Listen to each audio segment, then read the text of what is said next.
নারায়ণগঞ্জে রাজুক বলতে একটা শব্দ আছে, সে রাজুকের কাজটা কি? অপরিকল্পিতভাবে প্রত্যেকটা মার্কেট বাড়িঘর হচ্ছে। কতটুকু রাস্তা ছেড়ে বাড়িঘর করতে হবে, কতটুকু রাস্তা ছেড়ে মার্কেট করতে হবে, আন্ডারগ্রাউন্ড রাখতে হবে, একটা পয়েন্টও বাস্তবায়ন নাই। রাজুকের অফিসরা উপটোকনের মাধ্যমে এসব অনুমোদন দিচ্ছে। দ্বিতীয়ত কথা হলো, এখানে সিটি কর্পোরেশন আছে, সিটি কর্পোরেশন যারা ঠিকাদার, বর্ষাকালে কিভাবে নারায়ণগঞ্জের এই শহরে কাজগুলি ধরলো, ওই ঠিকাদারগুলো বিগত সরকারের আওয়ামী লীগ সমর্থিত ঠিকাদার ইচ্ছাকৃতভাবে বিবি রোডের এই মাথা থেকে মাথায় খোঁড়া করে রাস্তা দুই পার গর্ত করে মানুষ চলাচল না করতে পারে, গাড়ি চলাচল না, একটা যানজট সৃষ্টি করে, পরিকল্পিতভাবে যানজট সৃষ্টি করার জন্য এই বর্ষার মৌসুমে ঠিকাদার আছে।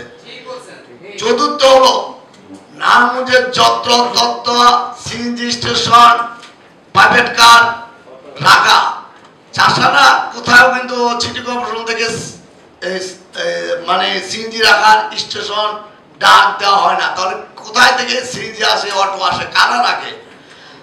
গত মিটিং আমরা সিদ্ধান্ত দিয়েছিলাম 1 নম্বর বাস, 1 নম্বর রেলগেট থেকে বাস ছাড়বে, কিন্তু 2 নম্বর গেট এবং চাষারা কোথাও গাড়ি থামাতে পারবে না, বাস কিন্তু যত তত থামাচ্ছে।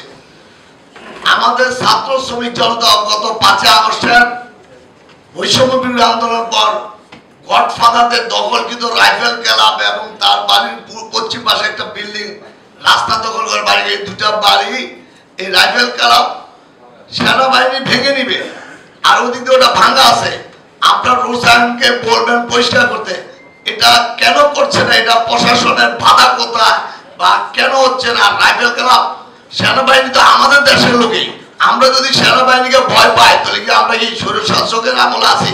সেনাবাহিনী কেন রাইফেল ক্লাব ভাঙছে না? সেনাবাহিনী ডিএসএস বানানোর লেগে ব্যস্ত হয়ে গেল, নারায়ণগঞ্জবাসীকে যানজট মুক্ত থেকে সেই রাইফেল ক্লাবের মতো একটা উঁচু বিল্ডিং, ভাঙা উঁচু বিল্ডিং দাঁড়িয়ে রয়েছে, সেটা সরাচ্ছে না। সেনাবাহিনীর উদ্যত কর্ম থেকে থাকলে ভালো হতো। আর আমি একটা কথা বলি, এসপি সাহেব, ডি সাহেব ইতিমধ্যে মানবতাবাদী হিসাবে পরিচিতি লাভ করেছেন, এসপি সাহেবও ভালো, কিন্তু এসপি সাহেবকে অনুরোধ করবো, আপনাকে অনেক সময় মাঠে নামতে হবে। কারণ আপনার ট্রাফিক বিভাগ, আপনার থানার পুলিশ ওসি সাহেবরা কি করে, নারায়ণগঞ্জ থানা, বন্দর থানা, ফতুল্লা থানা, এই 3 ওসি দিয়ে তো শহর পরিচালনা করে, দুষ্কর ব্যাপার। এ পর্যন্ত কয়জন টেবিল ধরেছে? টেবিলটা তো ইচ্ছা করে শহরের বিভিন্ন জায়গায় স্ট্যান্ড এবং তারা সিএনজি ভাড়া নেয়, ওরা ভাড়া নেয়, রাস্তাঘাট, তারা এটা যানজট সৃষ্টি করতেছে। হিসাব আপনি উদ্যোগ নেন, কিন্তু উদ্যোগ বাস্তবায়ন করতে হবে।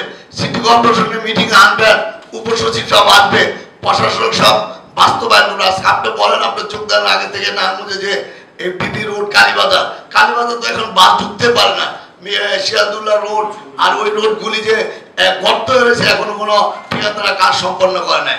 আর আমরা আমাদেরকে বলেন সহযোগিতা করার জন্য, আমরা সহযোগিতা করি। আপনি দেখেন মিলজুমার রোড সহযোগিতা করতে গিয়ে আমার মতো লোকের সেদিন ওই যারা রাস্তা দখল করে, টাকা চাঁদাবাজি করে, ওদিন উল্টা আমাকে তারা চাঁদাবাজ বানিয়ে দেওয়ার চেষ্টা করছে। আপনি কি প্রতিবাদ করছেন? তাদের বিরুদ্ধে কোনো অ্যাকশন নিয়েছেন? আপনাদের কাছে নামের তালিকা দিচ্ছি যে এই লোকগুলি, তাহলে আমরা আপনাদের কেন সহযোগিতা করবো? কি কারণে সহযোগিতা করবো? তাহলে নারায়ণগঞ্জ বাসে কি এই চাঁদাবাজদের কাছে, গডফাদারদের কাছে, এই মাদকাসক্ত যেমন যারা যানজট সৃষ্টি করে তাদের কাছে জিম্মি থাকবে? আমরা অ্যাকশন নিতে ভয় পান কেন? আপনাদের বাধাটা কোথায়? আমি বলি, আপনার ডিসি কার্যালয় থেকে আরম্ভ করে টিউন অফিস, এসপি অফিস, এখনো বিগত সরকারের দলীয় অপ্রেতার তারা রয়েছে, আপনার তাদের থেকে অত্যন্ত দ্রুত বজায় রাখবেন, সাবধান অবলম্বন করবেন। নারায়ণগঞ্জ পুরো যানজটটা মেকি ইচ্ছা করে করা হচ্ছে। আর অধ্যক্ষ ট্রাফিক এবং ট্রেনিং বিং, আপনি আগে ট্রাফিক বিভাগে এই ঠিক করেন না, ওটাই বলছি, ট্রাফিক বিভাগকে আগে ঠিক করেন, দেখবেন 90% আপনার যানজট। আমি নিজে 2 দিন ধরে এই যে ট্রাফিক চাষার মোড়, এই যে পশ্চিম সাইডে গাড়ি আসবে, কতক্ষণ ছাড়বে সে সময় বুঝে না, পূব সাইড কতক্ষণ ছাড়বে সেটা বুঝে না, নারায়ণগঞ্জ থেকে বের হইতে কতক্ষণ সময় দেবে এটা বুঝে না, ভিতর ঢাকার বাইরে কতক্ষণ বের হইতে দিবে এটাও বুঝে না। অতএব ট্রাফিক ব্যবস্থাকে আপনি সর্বপ্রথম গুরুত্ব দেন, তারপর আপনি সিটি কর্পোরেশনকে যে কোনো সময় উন্নয়নের কাজের জন্য ঠিকাদাররা কাজ ধরবে, যত্রতত্র কাজ ধরবে, এটা বন্ধ করতে হবে। আর হকারদের যে কথাটা বলছেন, আপনি হলিডে ঘোষণা করেন, যদি হকাররা না আসে আমরা আপনাদের নিয়ে আমরা হকারকে বুঝাতে বাধ্য হবো, হলিডের ব্যবস্থা করেন। আর সিএনজি অটো রিক্সা 2024 সালের 30 জুন পর্যন্ত যে লাইসেন্স দিচ্ছে সেই লাইসেন্স দিয়ে এখনো অটো চলতেছে। এখন তার নতুন কত অটো দিচ্ছে বাকি নবায়ন করছে কিনা এগুলি খতিয়ে দেখতে হবে। আর আপনি কয়েকদিন আগে আমাদের সাথে টেবিল টকে একটা আলোচনা করেছিলেন যে অটো যেটি অবৈধ অটো সেগুলি শহরে ঢুকতে দেওয়া হবে না, তাদেরকে ডাম্পিং করা হবে। পাশাপাশি বড় বাস তাদের কিন্তু একটা মেয়াদ থাকে, কত পর্যন্ত এই গাড়িগুলির যে মেয়াদ, এই মেয়াদ উত্তীর্ণ গাড়িগুলিকে আপনারা বন্ধ করে দেন। সে যে কোনো বড় বাস হোক টাকুক, এগুলি বন্ধ না করলে আরো গাড়ি ঢুকবে, যত এই যানজট সৃষ্টি হবে।